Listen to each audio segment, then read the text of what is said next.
संगीत बेलियो अस्सलाम वालेकुम। ते अज असी आए हाँ जियारत बलोचिस्तान। इत्थै बाबा कैद आज़म अलैहि रहमा आप दे अखीरले जिंदगी दे दिहाड़े जित्थै कड्ढन उस जाई ते आया। ते पंजाबी बोलन सुनन सारे संगियो गो असी गल्लां पंजाब दी करदे हाँ, लेकिन ये बाबा जेड़ा है बाबा कैद आज़म अलैहि रहमा ये छड़ा पंजाबियां दा नहीं, ये सिंधियां बलोचियां पख्तूना पंजाबियां सारियां दा साजा बाबा है।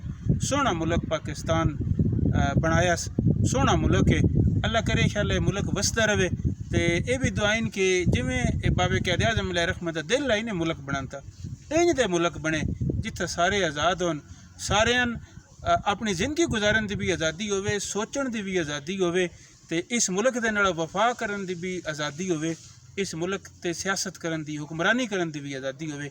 ते सारे संगियों वास्ते ढेर दुआई बशाला जूंदे वसते रहो ते जुग जुग जियो। ते नाल आखे थोड़ा थोड़ा तुहानूं विखाइए बाबे कैद आज़म अलैहि रहमा दा लगा मुजस्मा फकीरू आर्टिस्ट है उहदा बनिया पिछे रेजिडेंसी है कराची तो वध ये नेड़े ठंडा इलाका बनता है। जियारत बड़ा ठंडा तो बड़ा सवादी इलाका है। इत्थे बाबे कैद आज़म अलैहि रहमा जिंदगी के अखीरले दिहाड़े कड्ढन। आस पास का भी तुसीं सीन वेखोगे बड़ा सवादी सीन है। आसे पासे पहाड़ नो इस जुलाई के महीने दे विचों गर्म तरीन मौसम दे विचों बड़ा ठंडा तो बड़ा सवादी मौसम है। बड़े सवादी तो फलदार दरख्त हैं आसे पासे। तो साडा वा दिल करदा जिथे जाइए अपने संगियां नाल पंजाब वसेब चैनल ते पेज वेखण सुनने वाले सारे संगियां नाल अपनी गल्लां बातां साझियां करिए। जिथे आया दिल कीता थोड़े नाल गल करिए ते गल कर लीए। इंशाअल्लाह जूंदे वसते रहो, जुग जुग जियो, हयातियां माणो, चढ़दी कला, सब दी खैर, सब दा भला रब रखा।